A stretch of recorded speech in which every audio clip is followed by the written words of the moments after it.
Bismillah ar-Rahman ar-Rahim. Hello, everyone, and welcome to This is Football. Welcome to another stream, ladies and gentlemen. We are here to talk Liverpool versus Manchester United. Ladies and gentlemen, it's the big one. It's the absolute big one. It's the biggest rivalry. It's the absolute biggest rivalry in the. You know what? I want to say in the world, but I watched one Boca Juniors River Plate game, and I'm like, yo, these guys like would actually kill each other. So, I'd say biggest rivalry in the UK, in England. Definitely. Some people try bring the North London Derby or whichever game to this game. Listen, you can't compare any game in England to this game. Not Liverpool City, not Arsenal, Manchester United, not Spurs Arsenal. This is the game right here, right now. This is the one game in the Premier League that actually has more views than El Clasico. This is the one game that's more watched than anything else around the world. It's Liverpool against Manchester United. And we already have a threat in the chat. Man saying, Husam, you better behave today or I'll call Jason. Jason who? Jason Derulo, you have in goal. Is that who you're going to call? Around the world, don't speak the language, but I concede goals everywhere. That's who you're going to call? Like, is that who I'm supposed to fucking be scared of?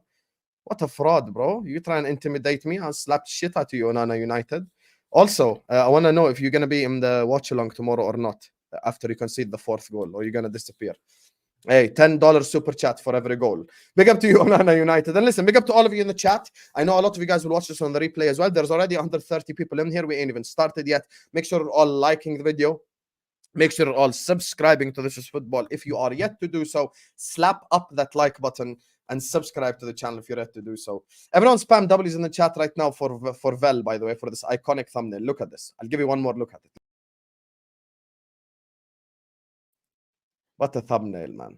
What a thumbnail. See? Already, Neil Pal saying, epic thumbnail, big up, flawless. Hey, speaking of, today it's the thank you, Neil Pal. Today it's the big game, It's the preview. It's Liverpool versus Manchester United. Who else am I going to get? The two biggest rivals on YouTube. It extended from Battle of the North to the Back Again podcast, to just arguing on WhatsApp. We just argue everywhere, to be honest with you. But people, I feel like people really think we actually hate each other. We don't, because he's literally coming on my channel. Thank God Troops ain't here, so I don't have to pause every time I say anything. He's literally appearing on my channel. Happy Troops, you fraud. Anyway, he's literally making an appearance on my channel today. Sarcasm City TV. You guys see me in the chat all the time. The channel is in the title. You don't even have to scroll down to the description. It's in the title. And today it's a one-on-one sit down with the man himself. The biggest headache on YouTube for me. One thing I will say, the most worthy opponent when it comes to supporting Manchester United. The one guy, like, I feel like he gets me and I get him. If anyone knows how to trigger Flawless, it's me. If anyone knows how to trigger me, it's Flawless. So this is going to be a good show. Of course. Man, like Flawless is in the building. How are you doing, Flawless? I'm blessed. That is a phenomenal intro. So thank you, first and foremost. I've never been complimented and criticized so beautifully and just interchange in a conversation like that as well. Big up for having me as well on the channel. Much appreciated. Love to everyone in the chat. And yeah, man, like that's what's gonna happen. Like when you sparring against somebody who is intelligent and knows his football, you're gonna get hit. You get in the ring, you're gonna get hit. No matter how slick you think your defense is, that's what it is. And obviously, we'll talk about it further, but the people are entertained by it. And you can always, and I like it because you can always learn something new. I love debating football because you can always learn something new. So, yeah, big and up. also, Flawless, I'm going to full screen you for a second. Can you please clarify to the people that we don't hate each other, please? Like, yeah. People, so just again, it's like we have to do this every single week.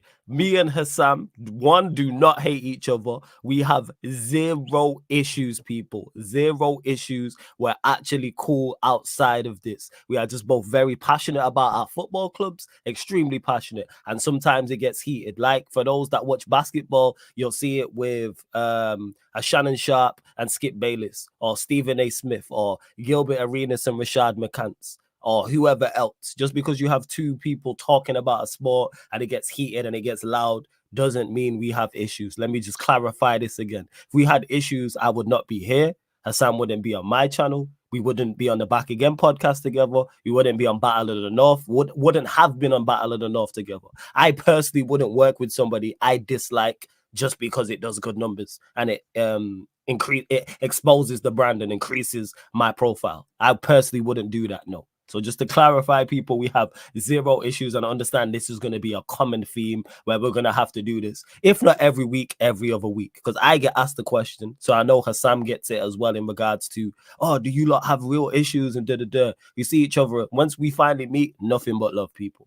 There's going to be no qualms or no problems whatsoever. Just to clarify. Perfect statement. Flawless, send me your cash app, so I send you money for that statement.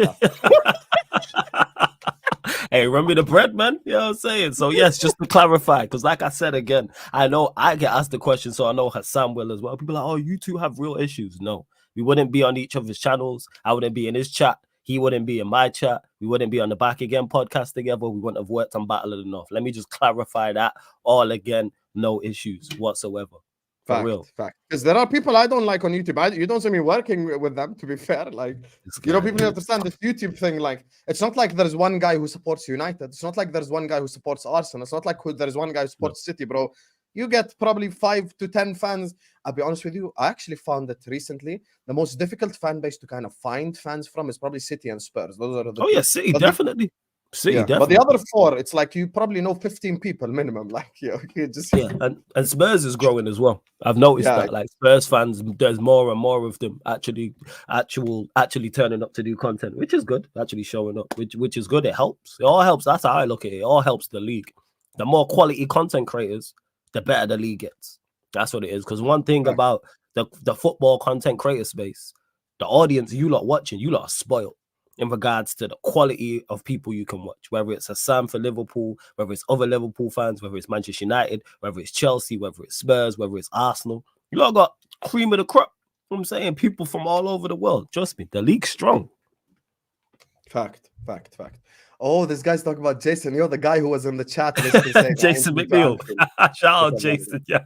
No, don't shout out Jason. I'm shouting out Jason. You know why? Because he showed up to my chat as well. Big up to Jason, man. Real. Oh, he actually did show up to my chat as well. Hey, big up Jason. He's supporting, man. Big up Jason. Like, oh, we've never been to Anfield. Okay, Jason, you fraud. But anyway, thank you, Ananda United. I appreciate you. Anyway, let me ask you about first before we even get into the video about the Husam Flawless thing, because people keep asking about it. I mean, like, from a content creator, YouTube working relationship type stuff. There's 2 questions I want to ask you. First of all, what did you first think on our first video we done together on Battle of the North? What was your impressions? Like, this guy is mad. Like, what do you think? Yeah, I was like, this guy is, because I know Matisse well enough to know he's handpicked people who are going to be great for the show. Like, Matisse is very smart. I praise Matisse for that all the time, because the dynamic he put together for that quartet, this content creating, how tough that is to do. Because you can have 4 fantastic content creators, put them on the show, and it's nobody's fault. It just doesn't work in regards to chemistry. So, like, you have to salute Matisse for that. And I was like, yeah, one Liverpool fan, I was like, this guy's hilarious, first and foremost. That's the first thing I took from Husam. I was like, all right, cool. I can see, like, why he worked with Matisse and why he's had success previously. Secondly, knows his stuff as well. And third, loves a good old debate, likes trolling, likes running jokes, etc., and himself. You know what I'm saying? That's one thing about you, Husam, that I rate highly, is as much as you annoy me at times, you're you.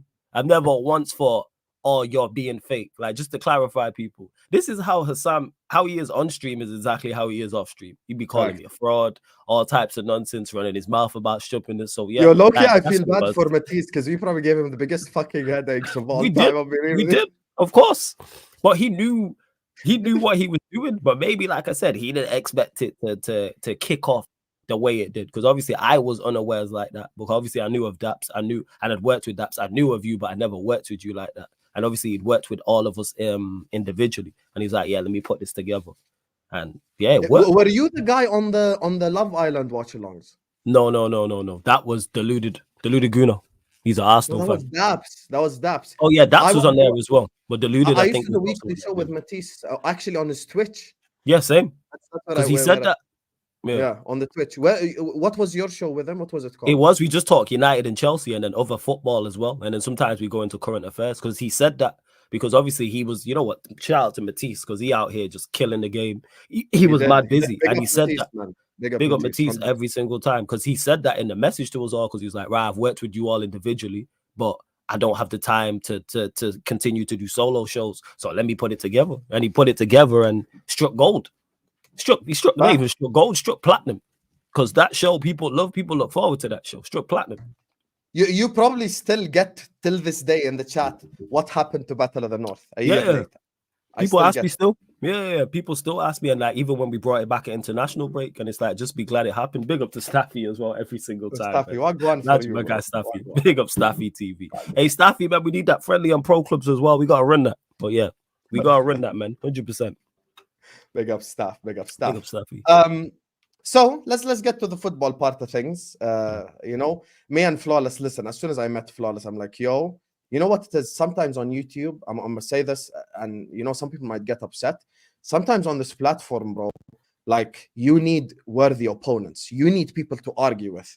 People don't understand. This platform actually thrives off of arguments. This platform, this ain't about, oh yes sir, no sir. Like this ain't about, like Flawless will tell you this. He probably has a better show when he is actively arguing or disagreeing with someone, instead of him just sat there the whole time going like, oh my god, yeah, you're right, I'm right, and we just agree on everything. I feel like it's, you know, it doesn't have the same dynamic as two people, you know, arguing and all the time. And Flawless just said it now. People need to understand, yo, this is how we off cam.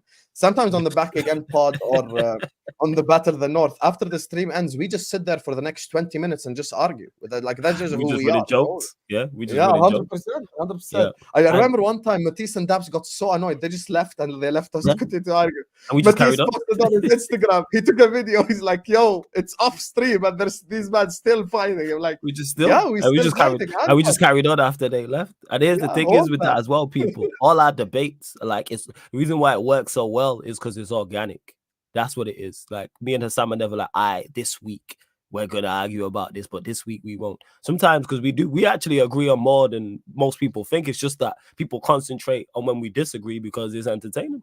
And it worked. Like I say, some people, the chemistry is just there with in regards to the content creating, and it just worked. Like, look at what happened after that. Like, I get asked about, like, people say all the time, oh yeah, I love you and Husam. Anytime anybody mentions the Back Again podcast to me, whether it's the statement after or the statement after that, they always say something.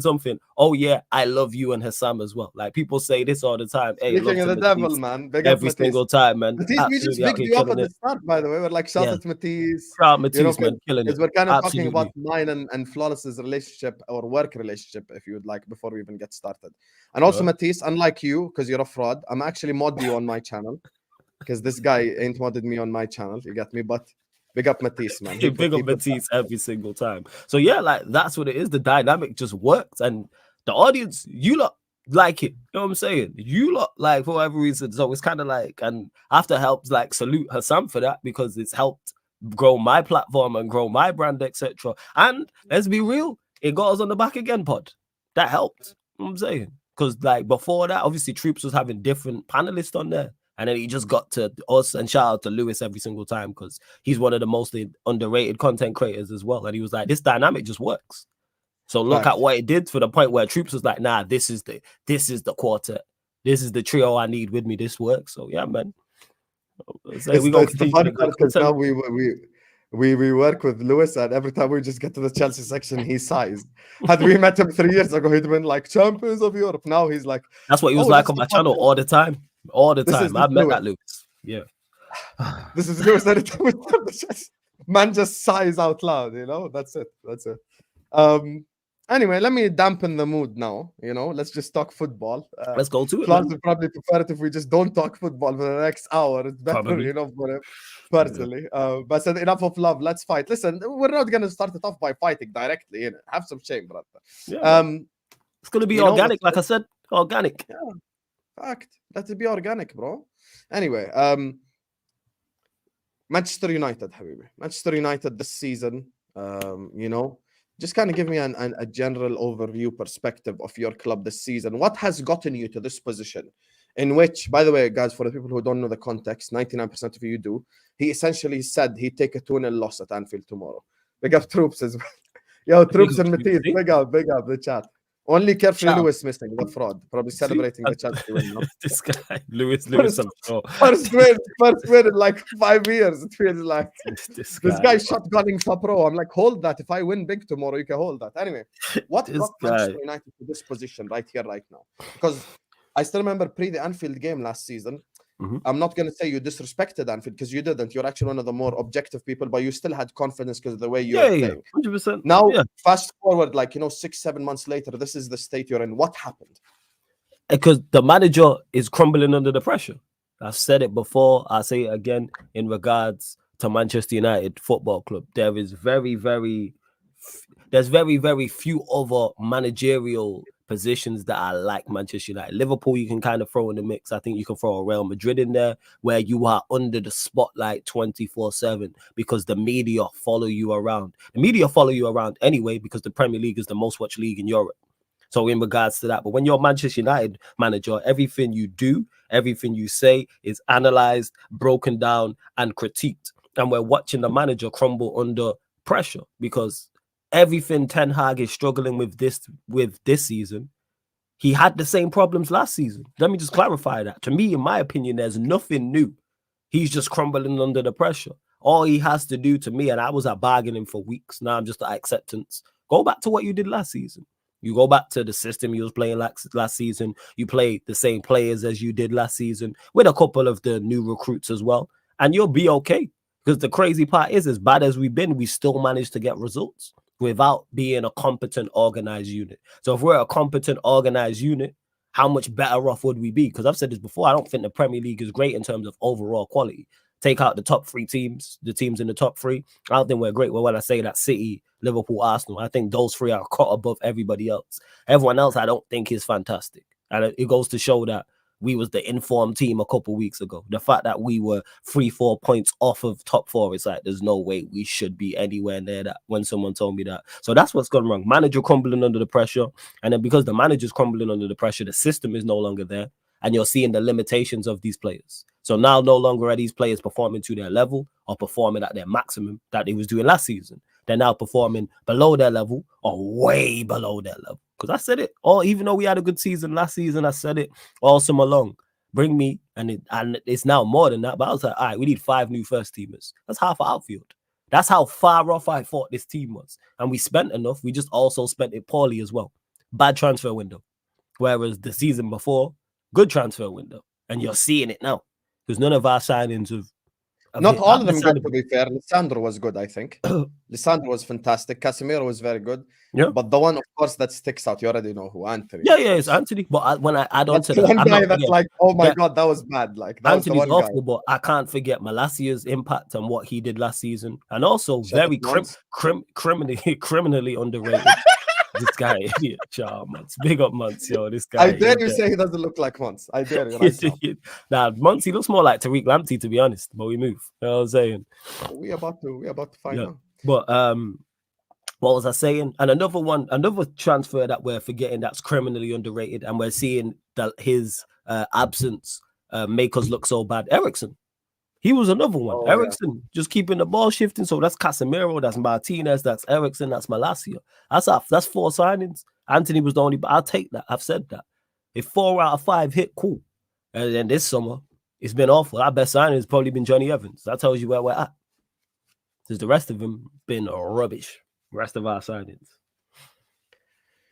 Hey, it's peak. With the Ten Hag situation. First of all, Flores, because I did shows with him in the summer, he wasn't one of the people who was just backing stuff blindly. Like, he was actually against the Mount signing.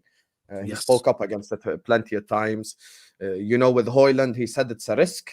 Because 70 million on a player that isn't really a certified gunman. Yes, you're buying potential, of course, because of his age and stuff. But for 70 million, you'd expect someone maybe of a higher caliber. But he is a youngster, and that's the going price tag for youngsters nowadays, to be fair. Big up to Andrew, says, how bad do you think we struggle when Klopp leaves? Andrew, there's something called enjoying the moment, Habibi. When Klopp leaves, it will hit me. I'll be emotional. I'll be really upset. I'll be really sad if I watch a video, a comp, stuff like that. But right now, there's no need for me to talk about it, because he's here for the next 2 years minimum. So let's celebrate him while we're here. And when it gets bad, we'll talk about it, Habibi. Amin's asking, would you sell Flawless, Anthony?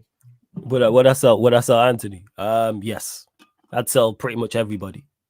But nobody's safe. Word to my guy Eddie. I say it all the time. Word to him. ACGI. Anybody can get it. I'm not trying to say there's nobody I'm fighting to keep because of the way these players have performed this season. It's disgusting what these players have done this season and how they've just folded. Like, there's a way to lose football matches. That's always my thing. And the way we've lost football matches and the way we folded under adversity is just embarrassing. The reason why I'm saying, I take a 2-0 loss, that's against any top team. I feel that way because I feel that we can get beat badly by anybody. And even if it doesn't necessarily reflect the scoreline, the performance is bad. Like even when we lost to, say, Copenhagen, for example. Yes, the scoreline don't look too bad, but it was terrible. I think was it 4-3? Yeah, it was 4-3 we lost. It felt like a 4-5-0 because it was so bad because of who we played and how the game went. But yeah. You know, with the Antony situation, the problem is I have a problem with wingers. First of all, the thing that triggers me the most about wingers is wingers who can't make a decision in the final third.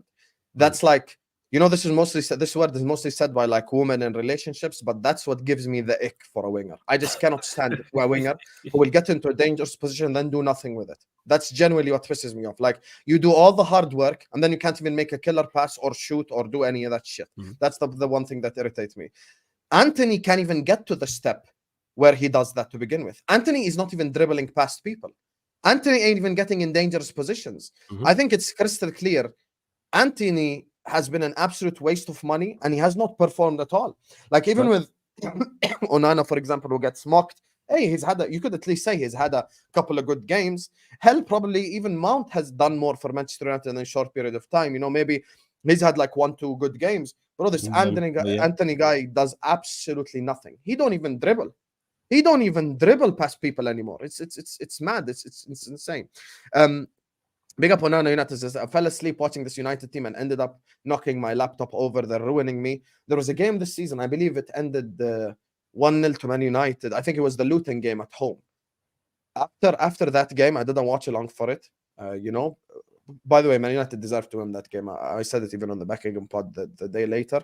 It's not like Luton deserved to win, but I had the longest nap after that. I think I slept like 6 hours. Yeah, man. Watching the Manchester United is, I dislike watching. No, but usually it's enjoyable because you're losing. For me, as a Liverpool fan, if you're losing, I'm enjoying it, you know? So that's the thing.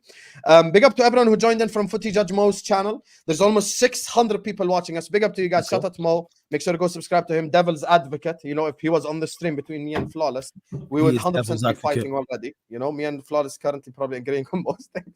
This guy would be here going like, could Man United get something at Old Trafford? Yeah, big up Mo, man. Nothing but love for Mo, but he's missed in a combined 11 over Mo Salah, Mr. Devil's Advocate himself. He is Mr. Devil's Advocate, man. He is. That's why I said, man, his new acronym is new. You know what I'm saying? Initials is damn, man. Devil's Advocate Mo. I told him run with that. That's what it should be. Damn. Yo, Devil's Advocate Mo. I'm stealing that line, 100%. Anyway, big up to Andrew, big up to Amin, Onana, and Nilotpal for the super chats. All the super chatters are going to get a massive shout out. Continue to hit that like button. Everyone who just came in from Footy Judges Mode channel, as you walk again, hit the like. It's free. We're 15 likes away from 200. In the words of Carefree West, at least meet me in the middle. Let's get to 300 likes. Slap the like button right now and subscribe to Zishi's Football this very second. And speaking of style and falling asleep and all that, there's a conversation that me and you disagreed on, funny enough, on Battle of the North. The style of play conversation.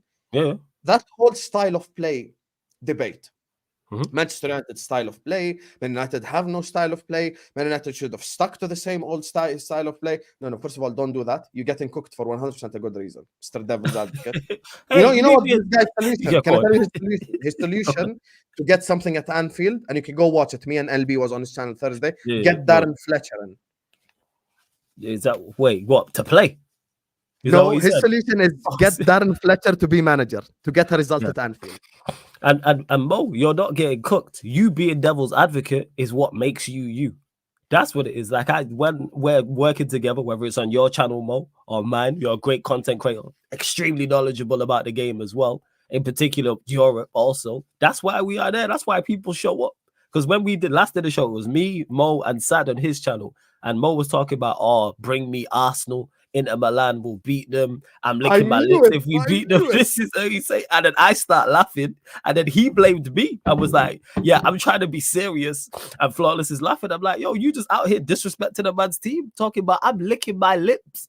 I want Arsenal second. I think the only team he said in front was, I think, Dortmund. He said he wants Dortmund, if not Dortmund, Arsenal. And then he was like, Barcelona are better, Atletico Madrid, Real Madrid, etc., etc. I was like, all right, okay. All right, Mo. You know what I'm saying? Well, you just like triggering Arsenal fans, man. It's hilarious. This is a fact, by the way. He really likes triggering Arsenal fans. So, style of play question. Do Man United have a style of play? Should they just stuck to the style of play? Do you think, and this was the part where we disagreed on, do you think he should have just came in last season, done this attacking bullshit had he wanted to establish an attacking play, instead of waiting for a year later after you've gotten used to something, specific in the he's getting threatened from troops, right? Is that so? Go, yeah. Hey, troops, go watch after this show. Go watch that show. It was me, Mo, and shout out to Sad on his channel. I think it was sometime last week, and it was after the Champions League game. So I think after we lost the Bayern. So after Manchester United, and Mo was running his mouth. Man said, "I am licking my lips if we get Arsenal." Hey, I think if Mo loses to Arsenal, it might be his most watched stream ever because of the yeah. I told him, send me the link, or I want to be there 100% for that. If they, I'm shotgunning a spot on that stream. Yo, troops said, "Say no more." Hey, let's go. Hey, we might even bring troops on just to all three of us cook the shit out of you. Oh, that'd be hilarious. I need that. But you were talking about the style of play. No, because you can't be getting packed and just implementing a style of play.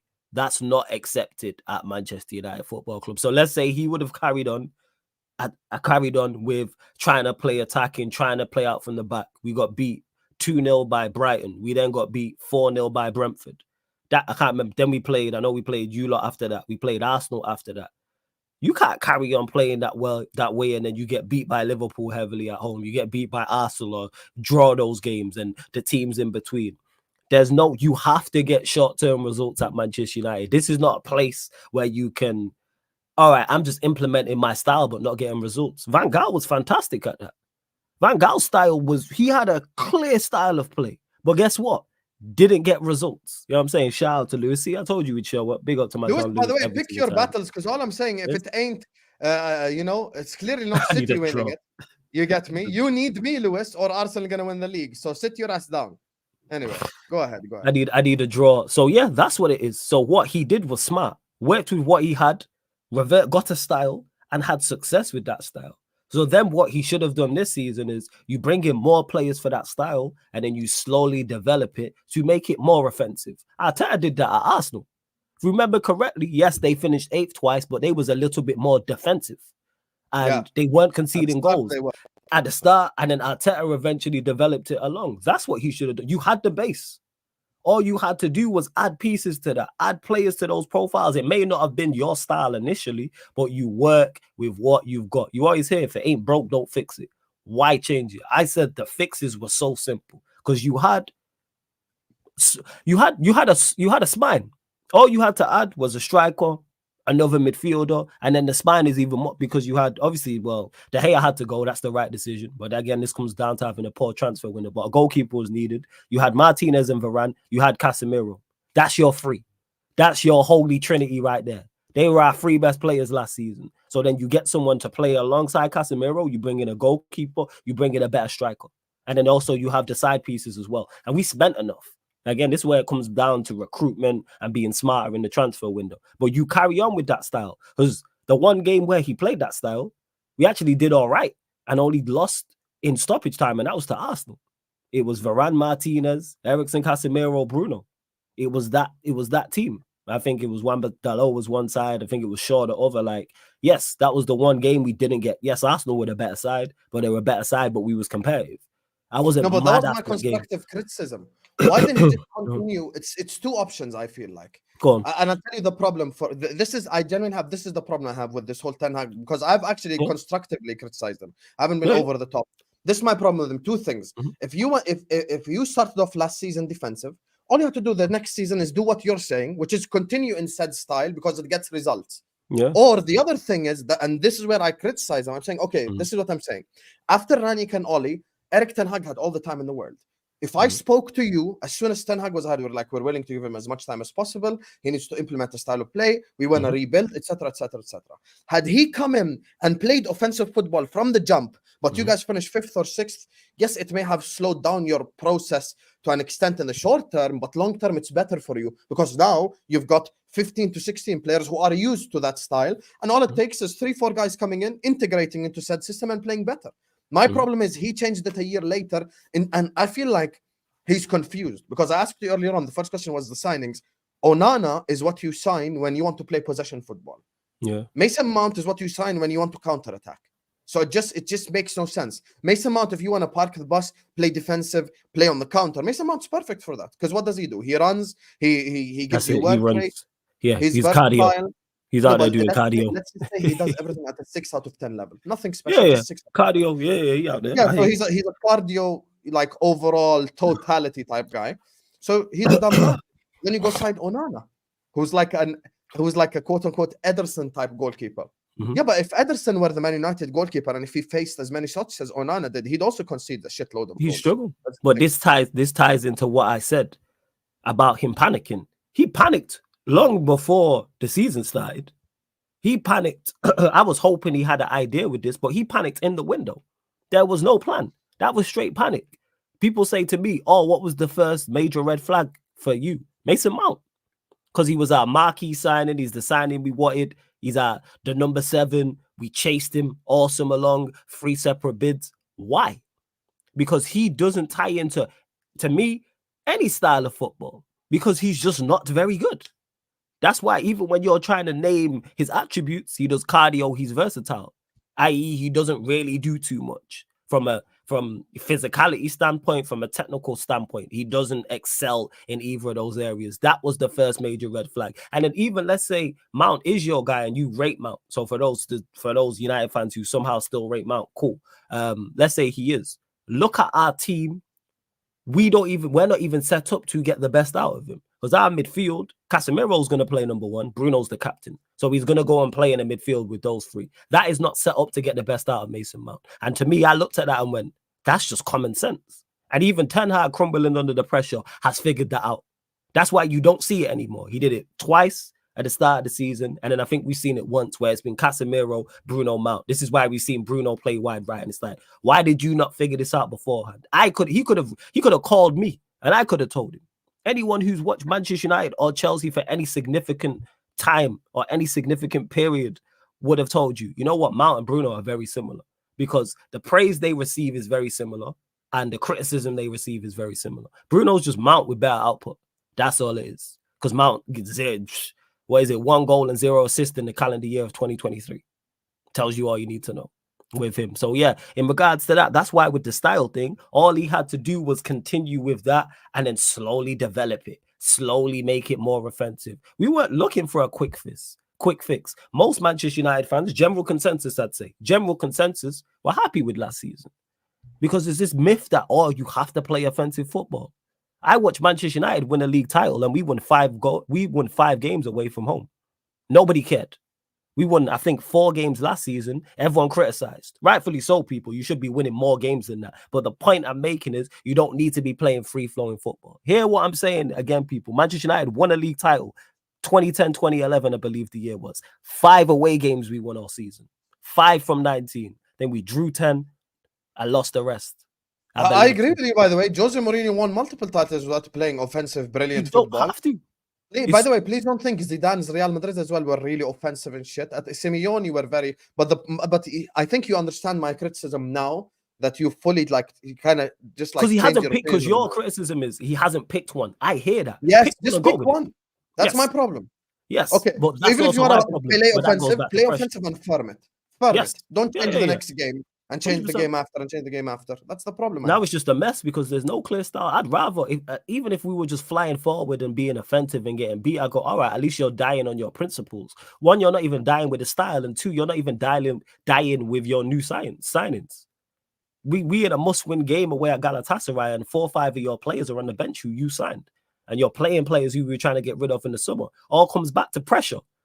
Like I said, we're watching him crumble under pressure. And they always say a team is in the image of a manager. The same way the manager's crumbling off the pitch with adversity. This is why he be saying all types of foolishness in press conferences. On the pitch, anytime Manchester United have faced adversity this season, we've crumbled. Anytime. Not even in hostile environments. Away to Copenhagen in Denmark.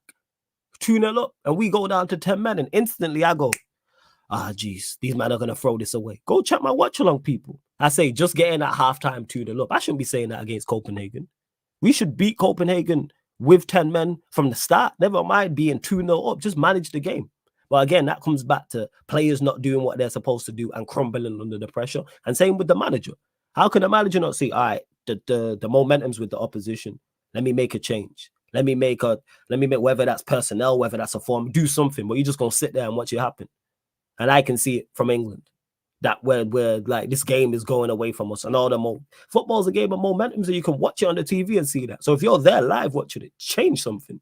Be proactive, not reactive. But again, back to pressure, man. The manager's cooked. Word to Rhino. Didn't. Do you think he talks too much? Yes. You don't have any true friends around him. I've said this before. He has no true friends around him. Because a true friend, actually, I can't say that because maybe one of his friends has said it to him. But if he has real people around him and real friends, stop talking. It's like me being on Twitter.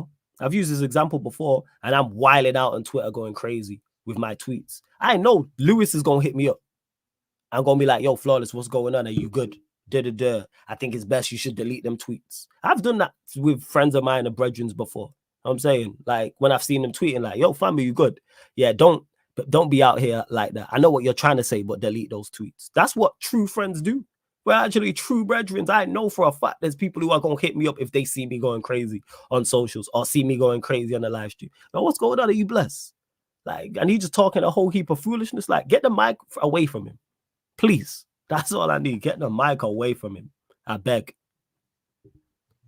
Hey, the one thing me and Flawless agreed on was his reaction to the Sancho situation. We're just like, yo, just make up some bullshit argument. Just say he's ill or blah, blah, blah, and life just moves on. You don't like he did when he was asked about it. He was asked about it and he said, I'm not talking about players not involved. Cool. That's all man had to say. That was legit. That's fact. All. Yeah, he actually done it after he was supposed to do it the first time. Big up to Ryan, who says Arsenal are winning the league. Be honest, is there any difference between Diaz and Anthony? Both don't contribute at all. Ryan, you are the most reactionary human being I have met in my entire life. Don't ever disrespect Diaz and compare it to that fraud. I don't know what it is with Man United. They've low-key signed fake Brazilians for the last 10 years. First it was Fred, now it's this guy right here. You didn't get any Jogo Bonito Brazilian. You know, at least when I signed the Brazilian Firmino, he was Jogo Bonito. When I signed the other Brazilian, Alisson, you're like, yo, this is an unbelievable goalkeeper. So, you know, I don't know what it is with your Brazilian scouting network, but they all need to get sacked. Yeah, and also stick with the Argentinians. Go on, carry on. That was my first prediction. Arsenal going to win the league. But if we sign a DM and center back, it changes everything for us, Ryan. Specifically with City losing now, you know. In my opinion, Erik ten Hag's man management is hurting the team more than tactics. Do you think this has been blown out of proportion, or do you think his man management really is that bad?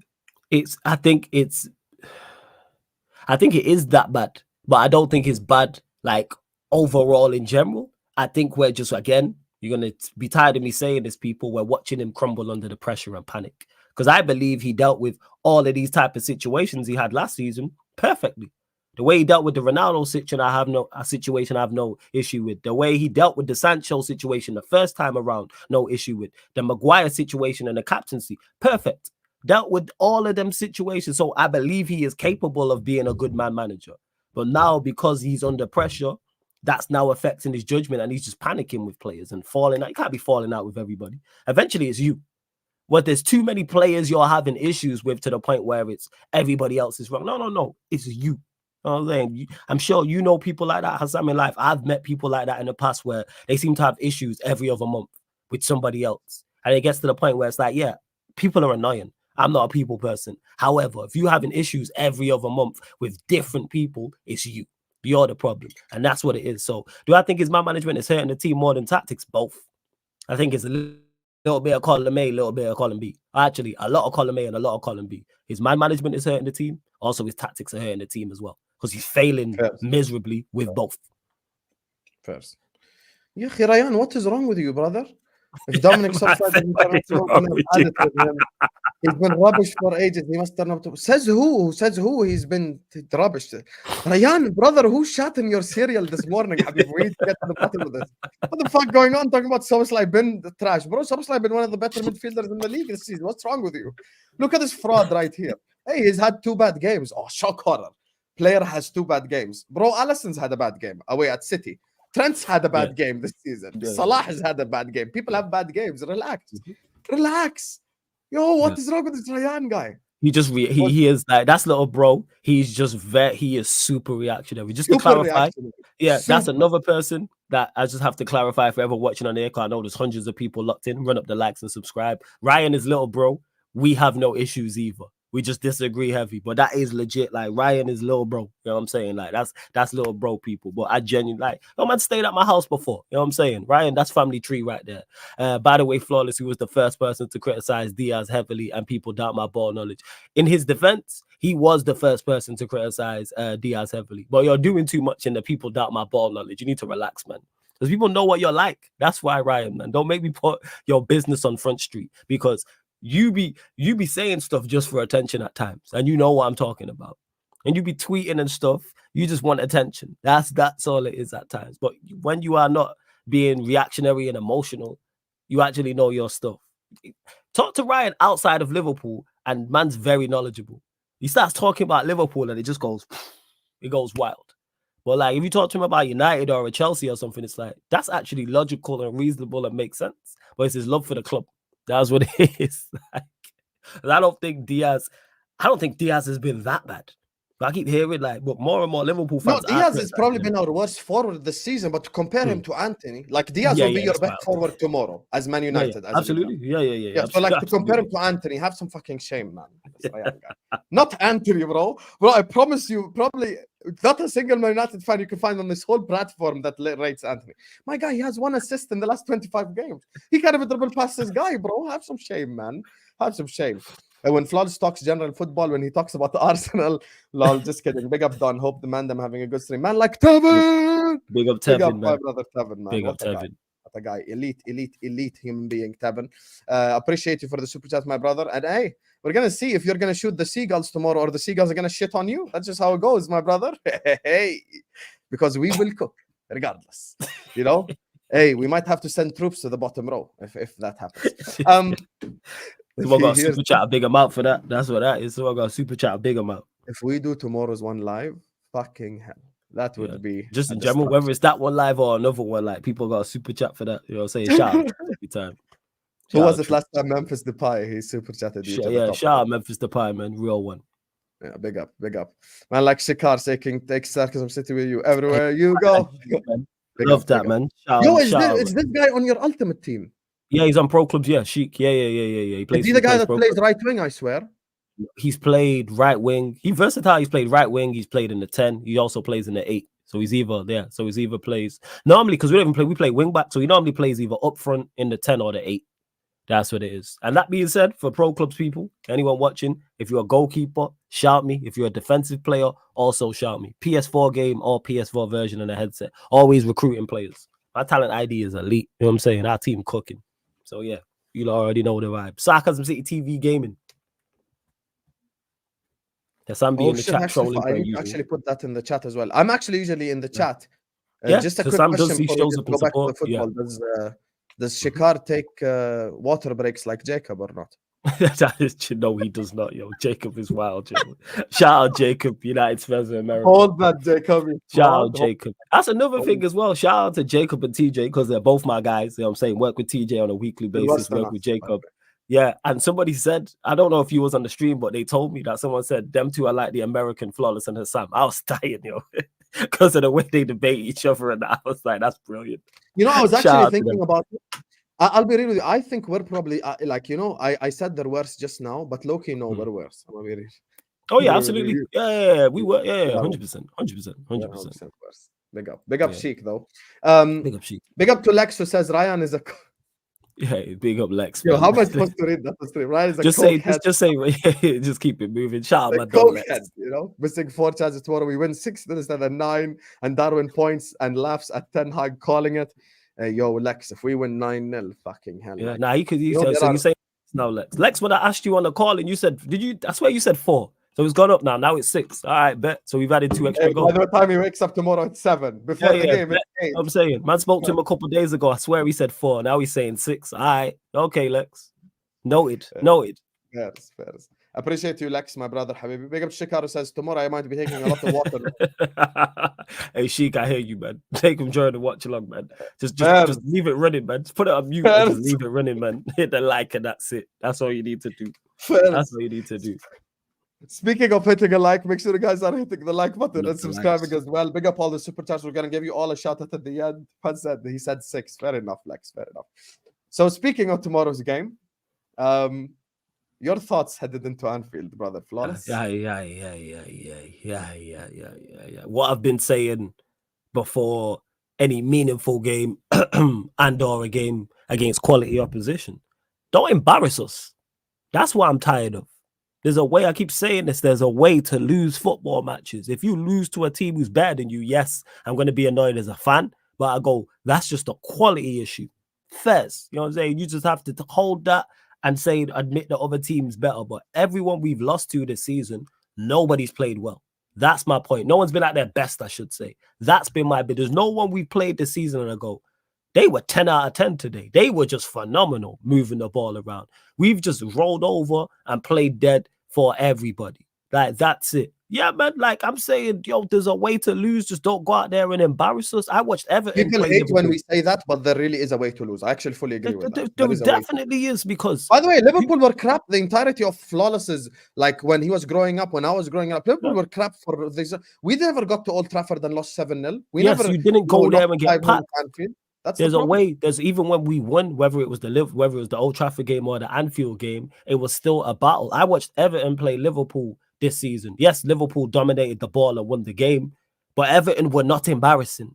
They were organized. They were a competent unit, and the reason they lost is a lack of quality. But you can close down, you can track your runner, all those type of things, and that you can compete. Hear what I'm saying? I'm asking professional athletes to compete. I'm asking professional athletes to go and run around. This is where we're at as a club. So in regards to don't embarrass us. But every time I've said this, they've gone out there and done that. Bear in mind, people, I've not even spoke about getting a result. I'm saying go out there and go and compete and don't go. Everyone expects you lot to get packed. That's the craziest part. You lot should feel shame about that. Like, just is there no shame whatsoever that people are predicting big scores in this game? People are saying 4, 5, 6, 7-0. And then you've got United fans like myself who go, I hear that. I can't, if Husam sits here and goes, yeah, I can see a 6-0. I can't even say he's wrong for thinking that. He'll have legitimate reasons to back that up. Surely, but why is that? Because I want to ask you, because the point that I just made, I want to ask you as well. Like growing up, you've seen a lot of horrible Liverpool teams. I've seen a lot of horrible Liverpool teams. I've seen the Roy Hodgson team, which in my opinion, and I'm not even capping, was way worse than even your current team. I'm talking about Jovanovic, Konchesky, Sotirios, Kyriakos and shit. I'm talking about the worst of the worst team. We never went to Old Trafford and lost by 7, despite the massive quality gap. So why do you think that happened? Is it the players' spirit? Do they not fight for the shirt? What exactly? Yeah, it's the players folding. It comes back to that adversity. Anfield is always a tough place to go for Manchester United, all of the time. Like whether we've taken our greatest teams there or our worst teams. That's why you value wins there so much. It's always going to be a tough game. The crowd's up for it and the players are up for it because it's easy for the Liverpool players to get up and be motivated for that game because the crowd is on it. Anfield loud. I'm saying they look forward to that game. Like, all right, despite where we're at, Liverpool can be 10th, United could be chasing a double. They're like, no, we can win this game type of thing. So that's where, and we've got too many players who don't have character. Yes, the technical skill is missing and the technical, but we don't have the mental attributes to deal with it. That's why. Like even when you're under the cosh, somebody lied, just basic. Somebody lie down and feign an injury for 2 minutes. Just hit the deck. You know what I'm saying? You should have done that on the pitch. Like as soon as it got to like 3. As soon as it got to 3, the bus, hit that fuck this, you know? hit the deck. Hit the deck and go. But again, this team don't even have the smarts to do that because like the manager, panicking in the situation, where the cooler heads to prevail type of thing. And now we're going there with players missing, a lot of our better players missing, and Liverpool in much better form as well. So yeah, with this game, it's like, go out there and shut me up. Prove me wrong. And that's not only with the players, that's also with the manager as well. As much as I want everybody gone, including the manager, set us up in a way that helps us compete.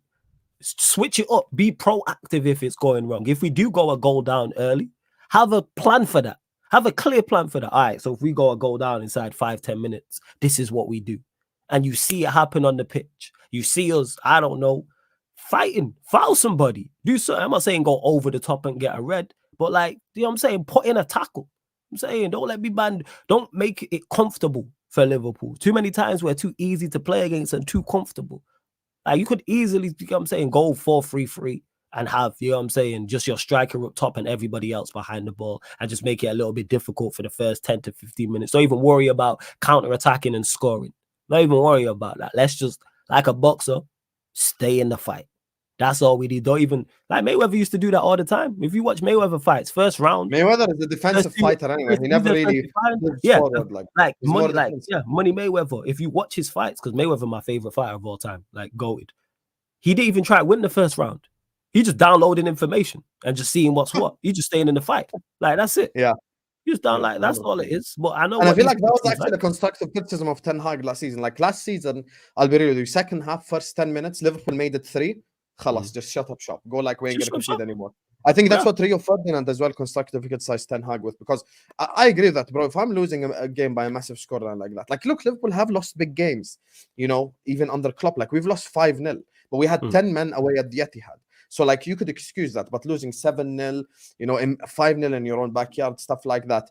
I'll be honest with you, this is why some players need to take accountability and responsibility. And it ain't all Ten Hag, it ain't all the Glazers. Some players need to just be ashamed of the way they're representing the club. Because the one thing I will say is, even growing up, even when we were fucking shit, the players still wanted to represent Liverpool Football Club. The players put on that shirt and go like, we're going to fight today. Yes, we're crap. Yes, we're way worse than Man United, but we ain't going to let them just walk all over us. And this leads up to this super chat here from Road King, says, hey, football could happen tomorrow, and that Liverpool game versus United could just end the 2-2 draw. It could just surprise everybody. But here's the thing, Road King. 10 years ago, 12 years ago, had me and Flawless been doing a YouTube video, Flawless was so much better than Liverpool Football Club. I could go like, you know what? Stuff could happen tomorrow. But the reason why I could say that is because I had Steven Gerrard. It's because 2 years before that, I had Fernando Torres. 2 years after, I had Luis Suarez. The year before, I had Xabi Alonso. I had players that I can at least go like, okay, Flawless, you need to be worried of Torres. Okay, Flawless, you need to be worried of Gerrard. I look at this United team, and this is my problem with my own fan base. And I told them yesterday, grow up here. The ones who are afraid. I agree with you. You know my problem. This is my general problem. In order for you to be afraid, by definition, you need to be afraid of something. You're afraid of the darkness. You're afraid of heights. You're afraid of X, afraid of Y. LB asked a question that no one has answered since Thursday. He's a City fan. He wants Liverpool to lose because he's in the title race with Liverpool. He asked a genuine, important question. When you look at this Man United team, who is just going to tie his shoelaces, put his socks up and go like, today we are going to fight? Name said player, please. And that's my big issue when, like, even with the super chat, big up to Road King, when people talk about, oh, United can go and get a result. I've been asking this question. No one's still yet to answer it. Name me the positives going into this for Manchester United. Like Husam just kind of touched on it in regards to being afraid of what. If Manchester United had an attacking player in great form, so let's say Rashford was 6 in his last 4, I could hear that. If Rashford has a great game, he can then do something which enables us. So we're not, the manager's under mad pressure. We're not playing well as a team. Individuals ain't playing well. I told you I'm worried about Rashford last season, actually. Remember? You did say that, yeah. That's what I'm saying. We're conceding a lot of goals. We don't create chances. We don't score like that.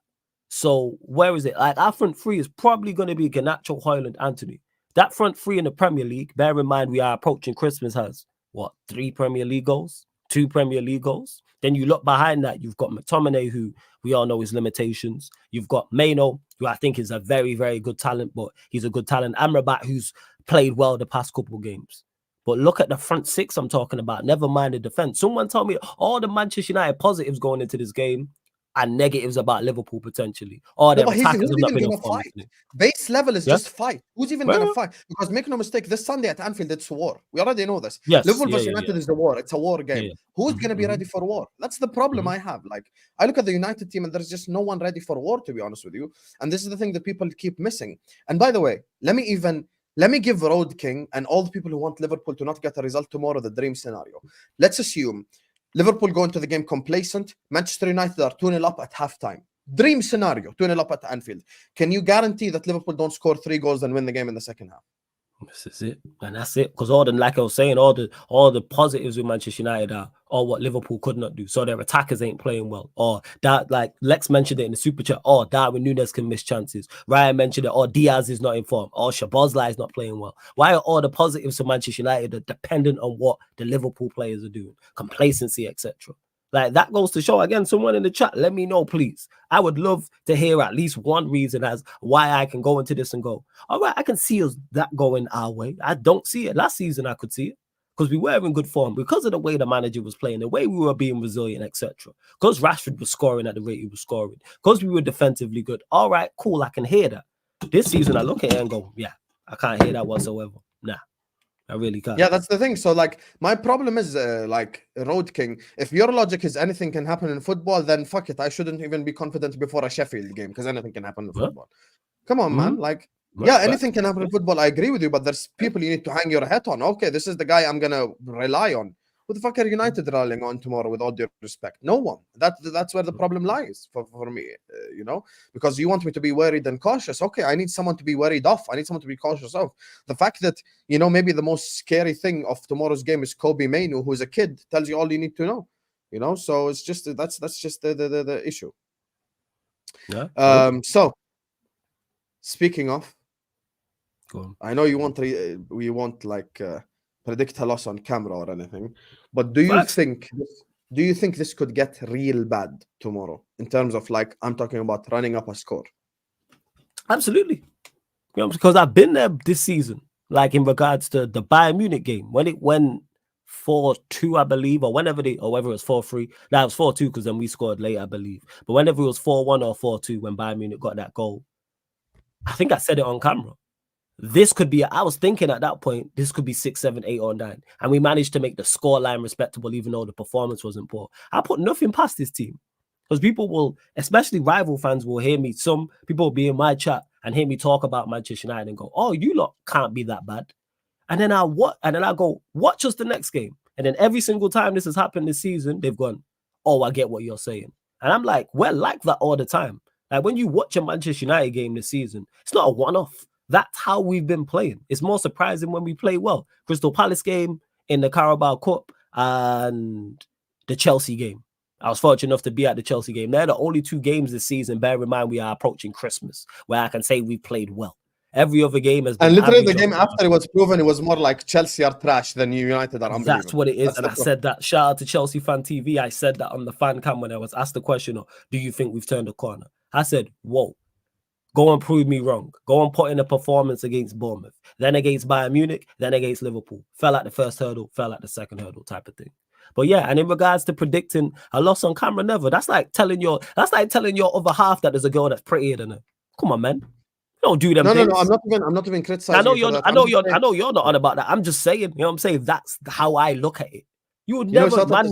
Never. You know what we done on the predictions show we do? He just put DNF. He's like, I'm not even gonna predict for this. Just give me a 0. Yeah. Like I said, man, them to any man them watching, don't matter your celebrity crush, whoever the case may be. If your woman asks you, is such and such prettier than her, you say no. Say no, actually. You let her know you think she's the prettiest woman in the world. Facts.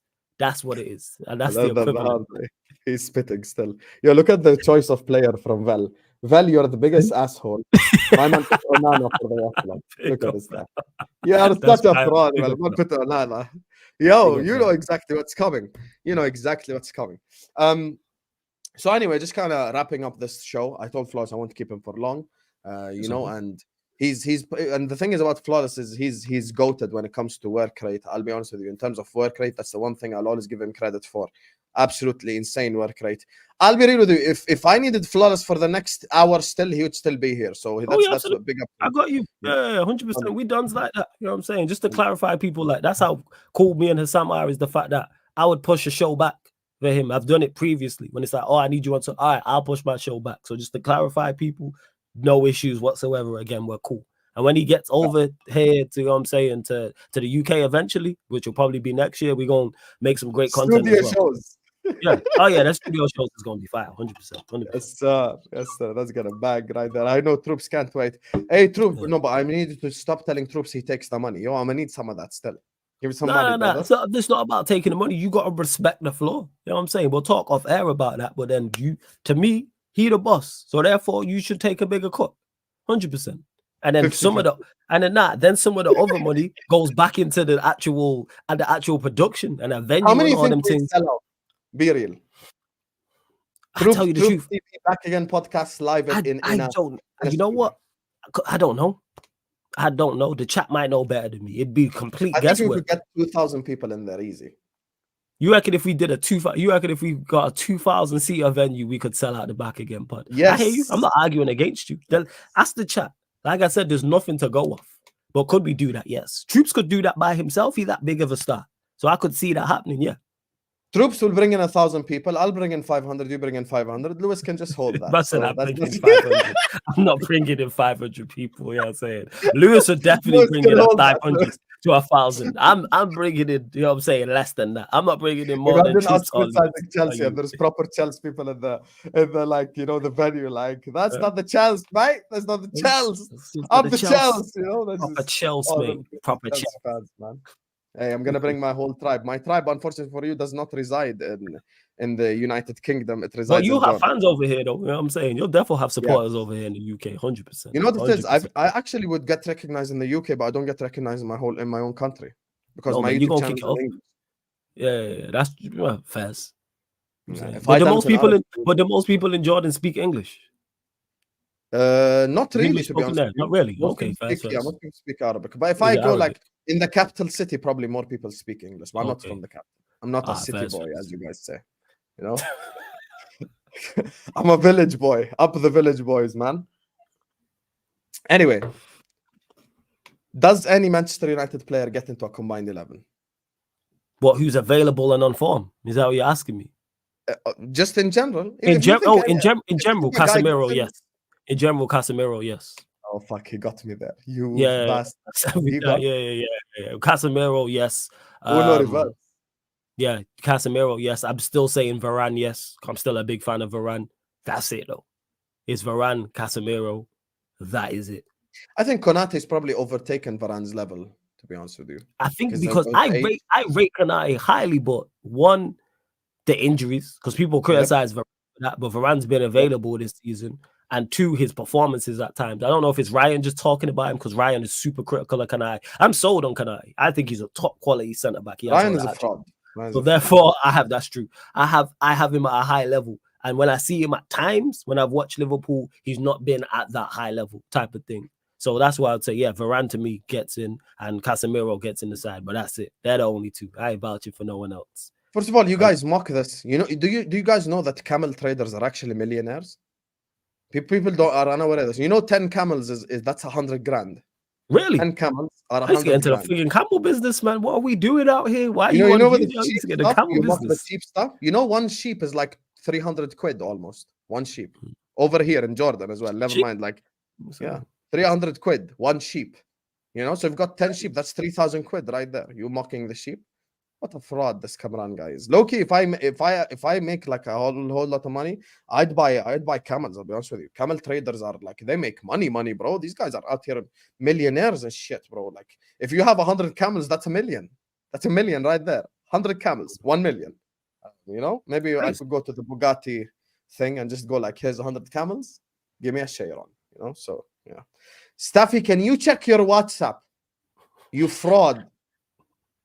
This guy, bro, this Mo Salah looking ass. Cleopatra in the building. Speaking of Mo Salah, I just want to ask you a quick question just about Liverpool this season. because it's good to hear your opinion when we're calm and we're not fighting and bickering. Maybe Troops is the problem, to be honest with you. Or I love how you blame Troops, you blame him. No, it's you. You know what I'm saying? And it's you oh, because so you absolving yourself of any responsibility. It's just you me. know why? Because you know what it is. Because you're on your channel, you're more the assistant, moving the ball around, etc., etc. That's what it is. You're in your hosting back. Whereas when we're on Back Again podcast or we're in Battle of the North, straight up shooter.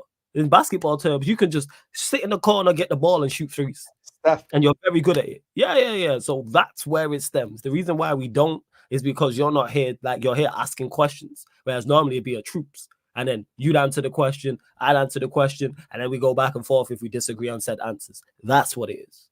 It's you, Husam. You are and fired. Speaking You're of asking questions, I want to ask you about my club. Yeah, cool. 2 questions. First of all, I want to ask you about the specific player. Second of all, I want to ask you about the club in general.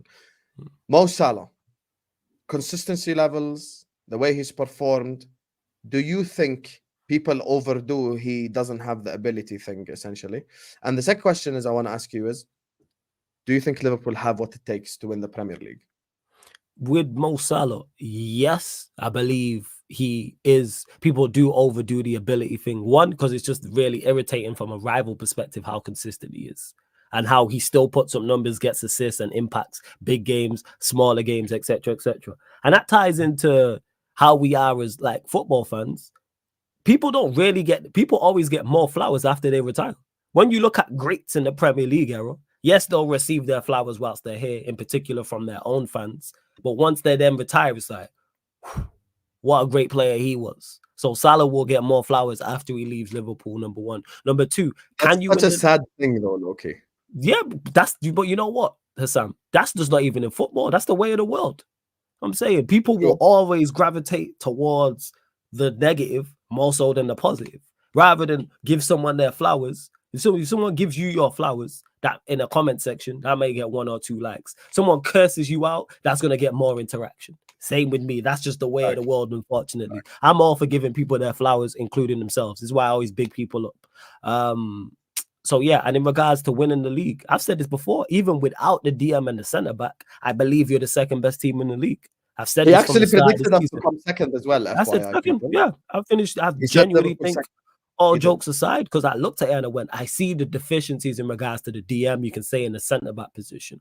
But when I look at you lot going forward in terms of creativity across your whole team, goal scoring across your whole team, outside of Manchester City, and you could argue it's better than Manchester City's, I think you have more creativity and more goals than anybody else. And that's good enough to finish in second place in the league. I've said this from the jump. And now if we're talking about winning the league, that's when you can start nitpicking a DM and a centre-back. I don't think if we sign a DM and a centre-back this January, you would say Liverpool are winning the league. You could definitely. If Liverpool, if City don't do business, then I'd have to address it again, because I think it's close between you two now. You guys got money too. We need to remember. It is like City. City could easily go, and plus it's Pep. And one thing I'm not gonna bet against is City and Pep. I'm not betting against them. It's like, as bad as the Golden State Warriors are, when it comes to the playoffs, I'm not betting against them because they have Steph. That's what it is. I refuse to go against Steph Curry, who's someone who I've seen put up numbers time and time again in pressure situations. I've seen Pep and City, when they've looked down and out and they're not the same, and Haaland's made them worse and all this stuff, and then they won a treble. And then he played 4 center. Like, no, I'm not betting against Pep. He's got something brewing, 110%. He always cooking. So, yeah, but Liverpool, I don't think you're far. Had Liverpool been in Arsenal's position last season, do you think we finished the job off? Probably because you've been in that situation before. Because I think as much as Arsenal fans want to criticize and blame the injury on Saliba, I'm looking at your manager and I'm looking at the rest of your players. They didn't do what they're supposed to do. So one injury, so let's say Saliba, and I don't wish injury on anyone. Let's say Saliba gets injured now and he's out for 2 months. So then what? Does your whole title hopes disappear? Like, we can't just keep using the excuses. That's the one guy. Yeah, or Declan Rice. Like, you can't just use that as like, one guy's missing, so that's why we capitulated. Well, your manager and your system and your team is not as good as you think it is if it just collapses in the manner in which it does. Bear in mind the games that you lot drop points. It wasn't Liverpool away. Hear that? Okay, that can happen. But Southampton at home, West Ham away, when you're in positions of power as well. Like, come on, man. Like, stop with the excuses. Hold your players and your manager accountable for that. Because if that's me, I'm looking at them. Don't hit me with the injury excuse. One man, Saliba. Oh, it was Holding's fault. All right, bet. Okay. Fair. And this is the final question before we end the stream. Guys, everyone go subscribe to Sarcasm City TV. It's in the description. And subscribe to Sarcasm City TV Gaming. I just added that. I'm always in the chat in the gaming, like 4 a.m. This guy playing pro clubs, and I'm just roasting Jacob. I'm needed to read my Jacob insults more, though, because we need I will, man. You know what it is? It's because I'm locked into the game, but at halftime and full time, I got you. It's because when I'm on the game, like leader than his own captain. That's the I'm locked part. in. This guy out there, like, yo guys left, yo guys right, yo drop back. Yeah, you just done enough. Don't worry about it. Yeah, no worries. He's probably better motivator than Bruno, and he also doesn't get sent off on purpose. So you sound like me, yo. Like, that's hilarious. The accuracy. You know what's crazy? People say that all the time. People are like, yo, we need you. Yo, can you manage Chelsea? Yo, you're a better tactician. Okay, you do lead properly. I'm a very good. I appreciate it. Final question. Speaking of leading improperly, and I'm sorry to end it on a downer for you. I'm not because I hate your club, but for you as a person, because I've had fun today. Graham Potter links. Now I know you'd only react to stuff when it's like full on credible sources and stuff. But I'm saying, what if you get Graham Potter? We can talk hypotheticals because I do it all. Like, people ask me stuff, so I'm cool talking hypothetically. Absolutely horrendous idea, in my opinion. I think it's absolutely awful. It's the equivalent. It's the Mason Mount of managerial appointments. As much as I was against signing Mason Mount, I'm against Graham Potter. And that's not me saying Graham Potter is a manager.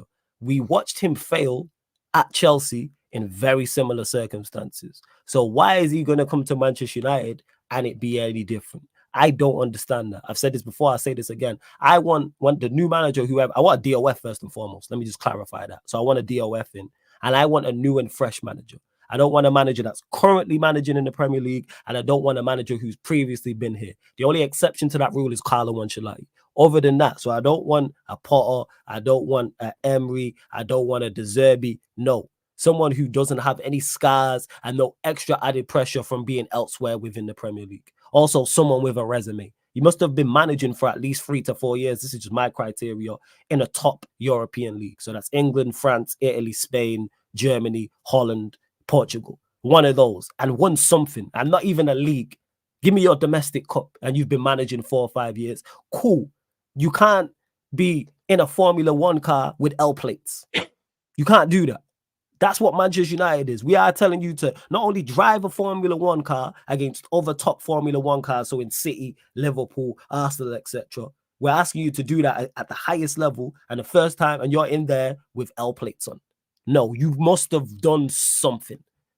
Like, you can't. That's like at Apple, you go from not working at Apple to head of the company. I feel like people don't realize that the problem is the step up. That's why Unai Emery is very good for Villa, very good for Villarreal, very good for Sevilla. Exactly. But when you have to step up, you need to manage egos. That's the one thing you don't get. It's a different thing. Yes. And I've said that before. Bro, remember when Graham Potter was sat on the thing with his hands between his legs like that and shit? Like, come on, man. You can't be doing that managing Manchester United. Imagine him walking in. Why the fuck would Casemiro, Varane, and these guys This is it. Like, and this is not a disrespect. Some managers, you just mentioned it there, are great for that second tier level. If you're trying to be a good Premier League side in around the top 8, top 7, top 6, compete for a Europa League, Conference League, FA Cup, League Cup, Emery's your guy. We had David Moyes. If you want to be a solid Premier League side, win a Conference League, Moyes is your guy. But when we're talking about going to compete for Premier Leagues and Champions League, that is a very small percentage of managers, people. We're talking the top. He isn't a part of, clearly. Yes, he's not a part of, and that's okay. Some managers are second tier, some are third. Some can break through that ceiling and get into the first tier. And there will be another successful manager at Manchester United at some point who none of us know right now. But it's like, it could have been because Ten Hag was at Ajax, did his thing, did well, managed. Okay, it's not worked out for him here. He's been linked potentially to the Dortmund job. I actually think if he went to Dortmund, he'd do okay. Because I think currently, maybe he can improve later. Of course. But he's already proved at that level he can do well. It's just not so you're right saying for Potter would do well at Dortmund. Now the reverse becomes, would he do well at Bayern? The answer is no. Yeah, exactly. Because like, I think at Dortmund is the perfect place for a Potter to go and rebuild his reputation and prove himself. And again, not even necessarily win the league. Go compete with Bayern for the league. Get to the latter stages of the Champions League. All right, cool. We watched Simeone do that at Atletico Madrid. won a couple of Ligas. I believe he's got a Copa del Rey, made them a consistent team in the Champions League. They've been to 2 finals as well, lost to arguably the greatest the greatest Champions League modern day side we've ever seen. He has a resume where I go, you know what? That makes sense. That's what it is. That's why I'm against Graham Potter. I'm not with. By the way, Flawless ain't one of them guys who gives a fuck about playing style either. But Atletico Madrid's playing style, people are saying by the way, people don't understand. Like, he doesn't park the bus always. He just does it if he's playing Madrid, Barca, these clubs, which you understand, to be honest with you. It wasn't just Saliba. It was losing Tomiyasu and Saliba at the same time. We scored, but we couldn't keep goals from going in, and everything came from holding side. It's true, fam. Context. Tevin, first of all, you've been sat here for the last hour and 10 minutes, and this is the one super chat you decided to send as soon as we slandered Arsenal. Fuck Arsenal. Happy now? And it's not even slander. Okay, so this goes to clarify even further what I'm saying. So you lose 2 players and your whole system falls apart. I'll be real with you. Holding got scapegoated to fuck last season. It wasn't all Holding, bro. Some games Saka was horrible. Some games Martinelli was horrible. Some games Ramsdale at home. How about the game at home to Bournemouth? 30 seconds in, Ramsdale makes a mistake. See, people, let's talk. Like, let's stop. Okay, Holding is crap. Everyone happy? Holding is not a good enough centre back to win the Premier League. Everyone happy? However, let's not scapegoat. You know, this is not a scapegoat thing. Let's not scapegoat and say it's Saliba, but Saliba is an unbelievable defender for me. The second best centre back in the league this season after Virgil. Ruben Diaz ain't in them conversations because he's went back to his old stripper ways. He always say, "Don't love a hoe, but I just went against the grain." Big up Onana. Big up Nilutpal, Andrew, Amin, Ryan, Tevin, Shikar, Lex, and Road King for the super chats. Tevin, big up to you guys. Make sure you guys are hitting the like button. Make sure guys are subscribing to This Is Football if you're yet to do so.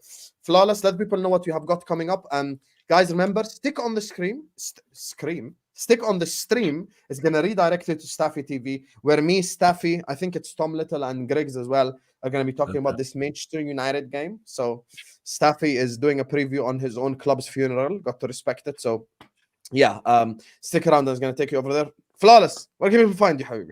Yeah, people. So big up for having me, Husam. You know what I'm saying? Much, much, much appreciated. Make sure you lot are running up the likes because Husam be doing great work over here and everywhere else. So run up the likes, hit the subscribe button. You can find me, people. You see it there on the screen at That's Me Flawless on Twitter and Instagram. Make sure you follow me on both because every time I go live on Sarcasm City TV or Sarcasm City TV Gaming, I always post it, people, because obviously YouTube be a bit shaky with notifications at times. So That's Me Flawless on Twitter and Instagram, also at Sarcasm City TV on both those platforms as well. We're live every day on Sarcasm City TV, sometimes twice a day, but the hashtag no days off. Also subscribe to Sarcasm City TV Gaming. And it's not just Manchester United content on the YouTube channel. You get United content, Liverpool, Chelsea, Spurs, Arsenal, etc. And go follow the Twitch as well, where you get not only Premier League watch-alongs, Champions League, you also get NBA on there, NFL, Formula One, boxing. So you get multiple sports on Sarcasm City TV. It's not just football, people. So yeah, and lock in and go subscribe to the YouTube channel more importantly, because we're closing in on 9,000 subscribers and we wanted to get there before the year's out, and we are going to make it. So salute to you lot. Salute to everyone in the chat. Love, continue to support, man, in the way you lot have. Big up. Facts. And because you guys are a bunch of lazy bastards, both channels are in the description. Just go and subscribe.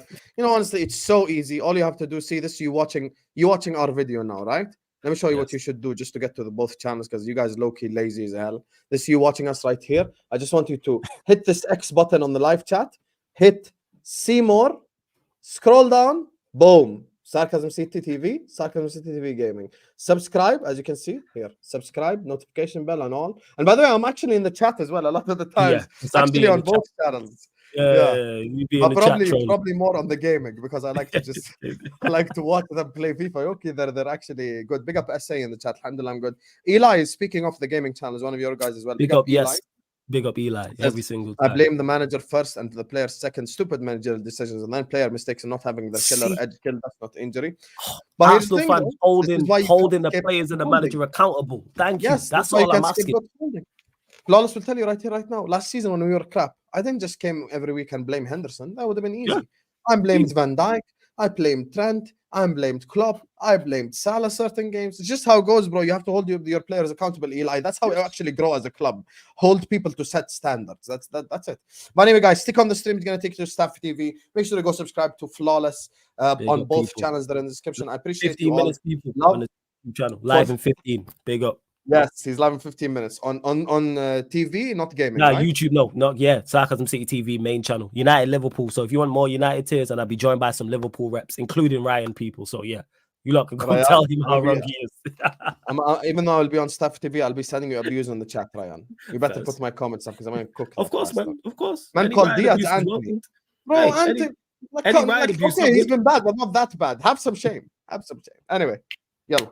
Love Habibis. See you guys tomorrow, inshallah, on the watch. And I'm not doing Arsenal Brighton, by the way. Leave me alone. It's Liverpool Man United. I need to go to the gym. I need to exercise. I need to get my black coffee in and just relax. Yalla. Peace, man. Peace. There you go.